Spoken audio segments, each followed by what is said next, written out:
What up YouTube, it's the Master Gamer here, and today's video is going to be a little bit different. It's a little of an unfortunate video that I have to make now, and it's going to be like somewhat of like a review and sort of like a forewarning. So basically something tragic happened the other day. It was last week actually. My THRUSTMASTER T150 decided to crap out on me. I forget which day it was, but luckily I had just got done recording a bunch of videos, and so the next 5 racing videos you see, those are going to be the last 5 racing videos that I have, you know, running the THRUSTMASTER T150. There's either 4 BeamNG videos and a Project Cars video coming up, or there's 3 BeamNG videos and 2 Project Cars videos coming up. Those next 5 videos are all going to be the last 5 videos that I make with the T150, and yeah, that's the last voyage of this. I just got done recording some go-kart footage, and then I decided to mess around with the trophy trucks in Project Cars, and I was doing like an off-road like rally race with a bunch of trophy trucks, and it was pretty cool too, and I was like drifting around and stuff, and what had happened was I was like going around a turn, and I wasn't like really going that hard either. Like I wasn't like I mean, when I'm drifting and stuff, like I'll be throwing the wheel around. Like, I mean, I'll throw this thing a lot. I mean, if anybody who's watched my videos for the past, you know, year knows kind of how I treat this wheel. And not too bad, but not too great either sometimes. So basically, yeah, I'm like going into a turn, like it was kind of a sharp turn. I had to kind of get it to slide a little bit. Of course, it's dirt, so I don't have to like really throw the wheel, but I had to kind of send it a little bit, you know. And so I kind of flick the wheel to the right, and I hear a as soon as I do that. And so I hear that, which like sounded like some gears, like, you know, meshing on each other. Like the wheel sort of like makes noise when you turn. Like it'll, like you'll hear the belt moving and stuff. And sometimes you'll kind of hear the gears like moving on each other, but you never really hear any grinding noises. So this was like the first time I'd heard this like noise. So I go like, and it goes like that, right? And you know how like force feedback wheels, they have like an auto center function, right? So like if you let go of the wheel, it'll go back to its center position for the most part. What had happened after I had gone this became the center position, so I would be turning the wheel and it would report back to this position, and this would be default position. So if I'm right here, the car is driving straight, turning right, turning left, and it was giving me all sorts of problems. And like I knew the thing was basically broken at this point. I'm like, fuck, something's completely fucked. What I ended up doing after I went and it got stuck like that, I'm like, all right, so let me just try to recreate the same exact event in the opposite direction and see if I can get it to recorrect itself, you know. And so I'm sitting there kind of like yanking on it like that, like trying to get it to in the left direction instead of the right direction this time. I just kept going trying to get it to, you know, I would start the race just so that there would be like active force feedback. You know, I'd like initiate like a right turn and then just like try to like completely recreate what I did, but just the opposite.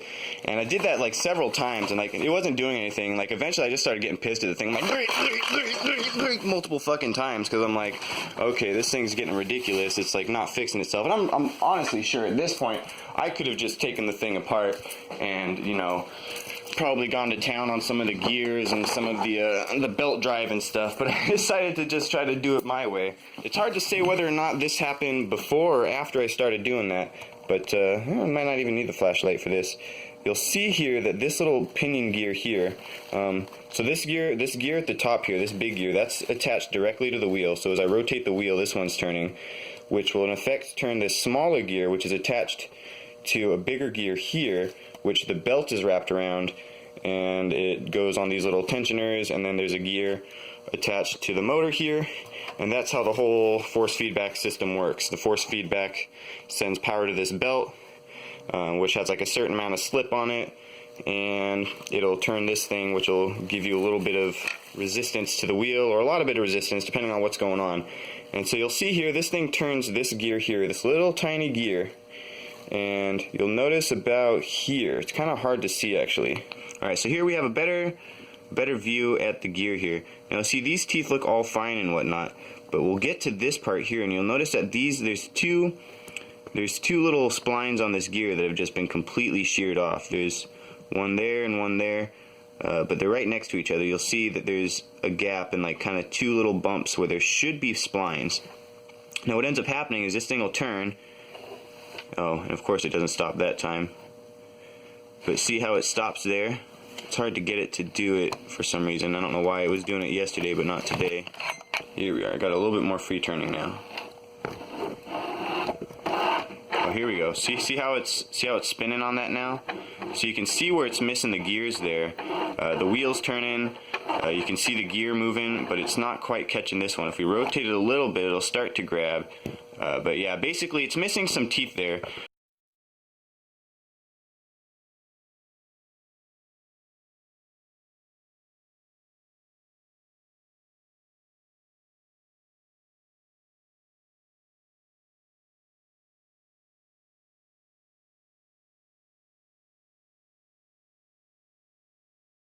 This problem could probably easily be remedied if it was easy to find replacement gears for this. I'm not sure how easy that is. I'm sure it's not easy. I'm sure you're better off just trying to send it in for the factory warranty.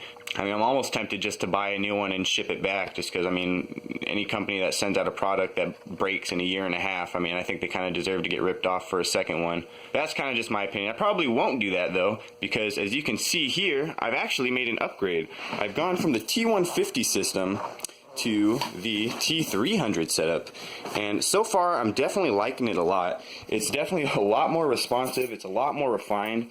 It's pretty hard to describe the experience, but it is definitely, like, by a long shot, it is a step up from the T150 without a doubt. Just like the feeling and the smoothness of it, and like just the overall like feel of the force feedback is a lot more realistic. It feels like you're driving a real car. The best way to describe it is like the road and stuff will like actually talk to you. With the T150, I mean, you kind of get an idea of like forces like hitting you, but they almost just kind of feel like rumbling. Like it's more attributable to, like, you know, holding an Xbox controller and like having it vibrate when you hit a wall. It's kind of more like that. It's just kind of like some sort of feedback to tell you that you're doing something, whereas this thing will like actually talk to you. Like you can feel when the wheels slip in, like the wheels of the car, like it'll help you in terms of like micro corrections and whatnot. It gives you a much more overall realistic experience. So yeah, after those 5 next videos that I was talking about with the T150, all the racing videos after that point will be made with this one. I'm definitely going to be talking about it in my BeamNG videos for sure, so you definitely won't be missing that. But one more final thing I want to close on about this T150 here. It's definitely worth noting for anybody that has this, and I know I have at least a subscriber or two. I know I have one subscriber that definitely bought this wheel just because, you know, I used it and he saw me using it and he's like, oh, it seems like a great deal. And it is. I mean, it's $199. You get the pedals, you get the wheel. It is what it is. For an entry-level deal, like, you know, you're pretty much good to go for $200. And nowadays they actually have, when I got this, they only had the 2-pedal version, but now they actually have the 3-pedal version of this that's like $30 more. So I mean, you spend like $239 or $249, whatever it is. You get the clutch pedal, you get the wheel, and you know, you have to get the H shifter later on if you want it. But I mean, that's not too bad of a deal at all. Whereas the T300 was like $350, and there's pretty much no way to get it without. I mean, you can get the servo alone, but the wheel is going to cost $120. So I mean, you can spend $300 on the servo or $250 on the servo, but you still have to spend over $100 for the cheapest wheel. So you're still coming back to that kind of like $350 price range. So it's like, all right, might as well just get it with the wheel and with some extra fucking pedals, because I mean, what else are you gonna do? But no, like I was saying though, sorry, I kind of got sidetracked. One main thing that I wanted to mention about this was when I was running this, the force feedback settings that I was running on this through the actual THRUSTMASTER software that runs the wheel. If you go into the THRUSTMASTER control panel, you can change the force feedback settings. I had it set to the overall gain being 75%, and it still seems like that was too much for this wheel. Be in your best interest, if you have the T150 wheel, to run it for sure at 75% or less. I would even go so far as to go like 60%, 65%, but anything lower than 75%, because I ran it at 75% and it lasted me a year and a half before the gears just gave out. So I mean, I don't know if like maybe occasionally you should be cracking the thing open and greasing the gears, if that would help anything at all, or if it's just, you know, the extra resistance was too much for those little plastic gears over time and they just gave out. So I would definitely recommend not running this at 100% for sure. Definitely not 100%. I personally ran it at 75%, but hindsight being 2020, I would run this thing at like 60%, maybe even like 50%, because the strength of the force feedback isn't everything. As you start to raise the strength of the force feedback, you'll kind of start to lose the definition of different forces anyway. So I mean, having a lighter force feedback will kind of give you a little bit more of like an understanding of what the force feedback is, as opposed to just having just straight force thrown at you just to give you some amount of resistance. So yeah, if you have this wheel, or if you plan on getting this wheel, make sure you run it at a lower gain setting, because this thing will just destroy itself over time. I mean, I hardly even use this thing daily, and I don't really often do aggressive driving. Like, I do sometimes do aggressive driving, like drifting and stuff, but it's like I'm not always driving aggressively. Like, the fact that, you know, just kind of normal, pretty much normal use over a year and a half of like not even using it daily, this thing just blew itself to bits. I know, but honestly, I would spend the extra $100 and get this one as opposed to this one.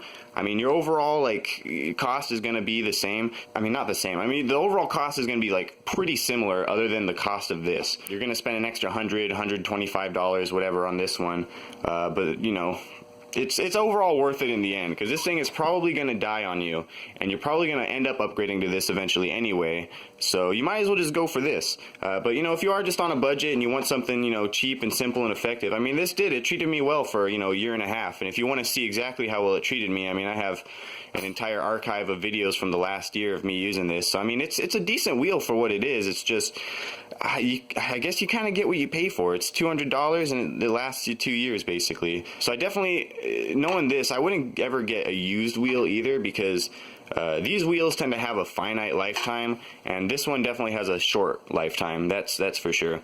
So I mean, if you're in the market for a wheel, get a new wheel, because you're gonna run into this problem eventually anyway. And if you get a used wheel, you're gonna run into this problem a lot sooner. But that being said, it's also worth just kind of spending money on the good thing to make sure you have decent components and that the thing's not just going to blow itself to bits after just normal use for a year and a half. So anyways, that's about it for this video. I think I've kind of touched on all the points that I wanted to touch on here. I hope you guys enjoyed the video for what it was, though. I hope you guys maybe learned a little bit about the T150 and the T300 here. Definitely run this thing on like 60% feedback. I mean, feedback strength is not everything. You're going to destroy your wheel running this thing too high. So you might as well just, you know, take care of it and run it at a lower force feedback setting, just to ensure the life of the item itself. So anyways, yeah, that's it for this video. Hope you guys enjoyed it. Make sure you leave a like and all that fun stuff. If you haven't already, make sure you subscribe to this channel. And yeah, that's about it for this video. I'll see you in the next one. Peace out.